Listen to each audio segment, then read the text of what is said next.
Welcome back to the show. The Chennai International Fashion Week was an entirely new experience for me. But the complexities in putting together an event of such a large scale must have been very, very challenging. So let's show you some behind the scenes action every day for 5 straight days. Well, I'm taking you behind the scenes of the CIFW. It's a chaotic place nonetheless, but today seems to be a very calm day. Now, this is the backstage where you have the models who get ready and prep just before the show. And if you walk around with me, I'll show you the tailoring room where the tailors make the last stitch in time to save 9. So there we go. Those are our tailoring. That's the tailoring room and all our tailors. Oh, fashion show பண்ண சொல்ல எங்க அடிக்கடி work கொடுத்துட்டாங்க. Show நடத்துக்கு முன்னாடி நாங்க stitching பண்ணி கொடுத்துறோம். Fitting பார்த்து அவங்க என்ன கேக்குறாங்களோ அத பண்ணி கொடுத்துறோம் மேடம். என்ன மாதிரி alterations பண்ணனுங்க? waist body எந்த length short அது அந்த மாதிரி எது சொல்றாங்களோ அத பண்றேன் நான். So well, that's the tailoring room over there, and now coming over here we have the master cutter who does the final cuts and shows you what the final garment looks like on stage. So this is our master cutter. He's busy. I'm not going to interrupt him.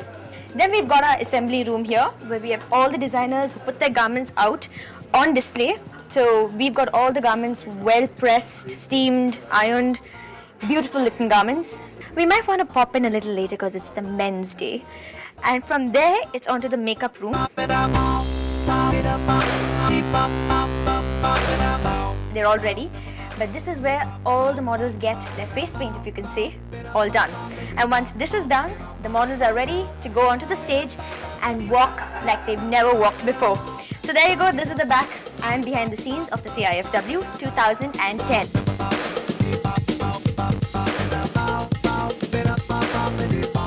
One thing about the CIFW was the composure that everyone maintained. Even in the midst of a crisis, they were not unnerved. Quite a task that can be. Wonder what the tarot cards would say if we consulted them.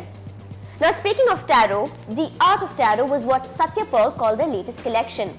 Celebrating 25 years in the business, Puneet Nanda of Satya Pearl took his skills as a graphic designer, his passion for photography, and his love for fashion and merged the three in his latest collection, The Art of Tarot.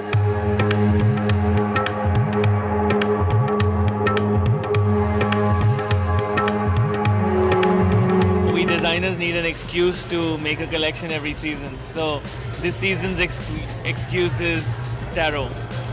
And you know, when we look at tarot, the subject, it's a huge subject. It's like saying astrology. You know, it has so many facets. It's so full of meanings and riddles, and you know, there's so many aspects and little delicate things about it that it was very interesting to research and put it together. But in the case of tarot, when I started looking, I researched around the world. You know, tarot is there in many parts of the world, but most of the decks, they're a little dark, or they're like a little sinister or gory or somewhat. They're not really fit. They're not really pretty, if I may say so. So that prettiness is what is required for our clothing, because if you don't, I mean, ultimately you don't want to look like a monster, you want to look pretty.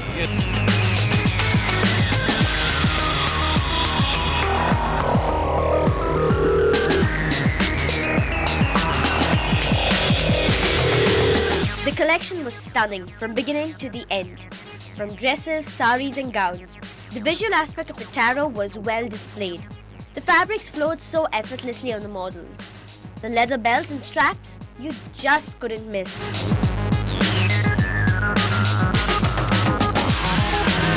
Showcasing an ensemble for the brides-to-be was Nita Lola.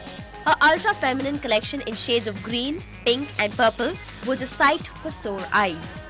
Having the experience under her belt, the fine cuts and finishes of the clothes did not have a stitch out of place.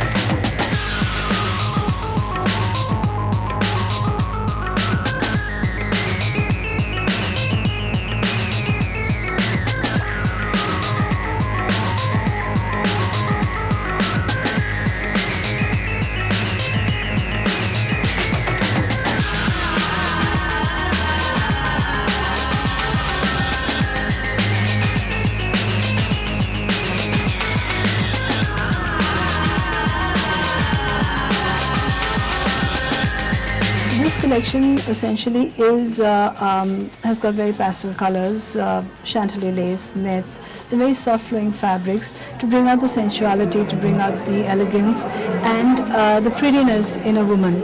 And it is basically inspired from the Romantic era, the European Romantic era.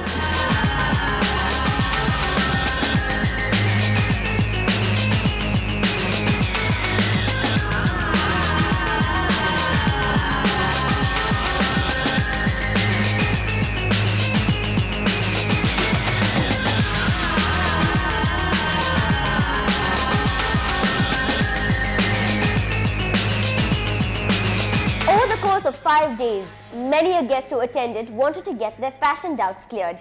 And answering those questions was Neeta Lulla along with her showstopper Sameera Reddy. I would like to know why the clothes that are seen on the ramp are not worn as they are. You don't wear them just the way you see them on the ramp. I will tell you, for example, this what I'm wearing today, the lehenga can be worn in many different ways. She's dramatically draped to the dupattas in an it's the way it's draped. So the same thing can look really boring and the same thing can look really dramatic. It's just the way you dress it up, and I think that goes with every dress. If you put your own little statement on it, whether it's a pair of really, like red shoes or something to go with it, it's your statement. So make that yours. Don't make it the designers. Don't make it the fashion trends. I always say keep it as unique as you can. How are these models' clothes are held together? That's the trade secret. No, but they're held together with the basic technique of the hokai. But you just got to know how to, put it together and the technique of how to do it. I just have a very simple question. Why can't common women from like the neighborhood walk the ramp? I mean, if the designer believes in her clothes, then I think that a lady from the next door can walk the ramp. As an actress, I'm telling you myself, when I switch on the TV and I see these anorexic models, really skinny, and of course anything looks good on them. So I'm like, please, who are you kidding? But you can make out the difference, and we live in a superficial world which is very hypocritical, and if you have somebody that's a little plump or that's very realistic up there, they'll say, it doesn't really look good. So it's a double standard society we live in, and we have to accept that. When you look at, the outfit, you want to look at it on a model, and that's the sad part of the whole situation, is that's the way it is. I think it's also about the awe factor and the identification to what you see over there that you aspire to buy and want. So it's pretty much both together. That was a fun set of questions and a lot of information as well. I am still curious, however, to know about that trade secret. Wonder if I'll ever get to know. Now, you do remember the obsession with size 0, right? The whole frenzy about being a size 0 drove people and models to curbing their appetite and thinking it was good. Well, at a fashion event, I couldn't help but ask the obvious. Is it still cool to be a size 0? In or out? It's in for sure. Why? Because everybody wants to look nice. Are you a size 0?